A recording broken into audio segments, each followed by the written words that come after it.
بسم اللہ الرحمن الرحیم۔ گریٹ مسلم آفیشیل کو دیکھنے والے ناظرین کو خوش آمدید۔ ناظرین، آج ہم بات کرنے جا رہے ہیں کرولوش عثمان کے ٹریلر 2 کے حوالے سے، جو کہ قسط نمبر 14 کا ہے۔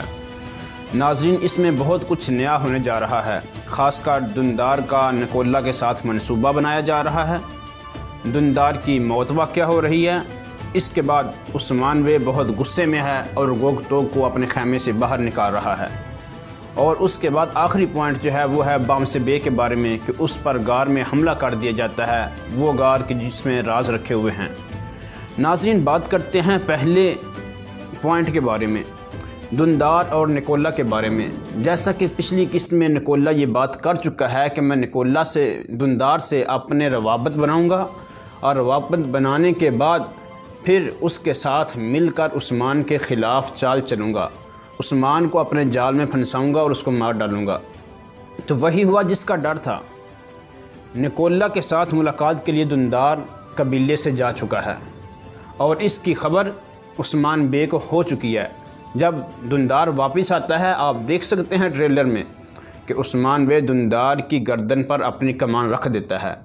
اگر تاریخ کے حوالے سے دیکھا جائے تو یہ وہی نکولہ ہے کہ جس کے بارے میں کہا جاتا ہے کہ دوندار نے اس کے ساتھ مل کے عثمان کے ساتھ منصوبہ بنایا تھا، عثمان کے خلاف چالیں چلی تھی، عثمان کو سرداری سے ہٹانے کے لیے اور اس کو مارنے کے لیے، جس بنا پر یہ غدار ٹھہرا تھا، اور عثمان نے اس کو قتل کر ڈالا تھا۔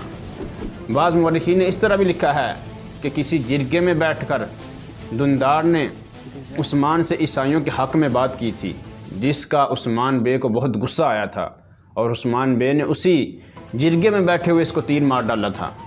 ناظرین، یہ تو بات تھی دوندار کی، لیکن اگلی قسط ہونے والی میں یہ چیز آپ دیکھ سکتے ہیں کہ دوندار کی گردن پر عثمان نے اپنی کمان رکھ دی ہے، لیکن ہمارے خیال میں یہ اس قسط میں مرنے والا نہیں ہے، بلکہ اگلی قسط میں مرے گا، یا پھر اس کو موقع دیا جائے گا۔ بات کی جائے گوکتوغ کی، کہ عثمان بے اس کو خیمے کے اندر غصے ہو رہا ہے اور غصے سے ان کو باہر نکال رہا ہے، تو اس کی وجہ یہ ہے کہ عثمان نے ان کی ڈیوٹی لگا رکھی تھی، گوکتوغ کی اور بران علب کی، کہ تم نے فلاں چیز کا دھیان رکھنا ہے، اس کو ہم کل سزا دیں گے۔ لیکن ہوتا یہ ہے کہ ان کے جانے سے پہلے وہ بھاگ چکا ہوتا ہے۔ اس چیز کی خبر دینے کے لیے جب گوکتوغ آتا ہے تو عثمان غصے میں آ جاتا ہے اور ان کو باہر نکال دیتا ہے۔ اگر بات کی جائے بام سے بے کی، تو بام سے بے پر حملہ ہو چکا ہے، جیسا کہ ہم پچھلے تبصرے میں بتا چکے ہیں کہ رازوں والی غار میں ان پر حملہ ہوگا، اور اس حملے میں جتنے حملہ آور ہوں گے سارے کے سارے مارے جائیں گے۔ وہ رازوں کو چرا نہیں سکیں گے، رازوں کو نقصان نہیں پہنچا سکیں گے، البتہ بام سے بے معمولی زخمی ضرور ہوں گے۔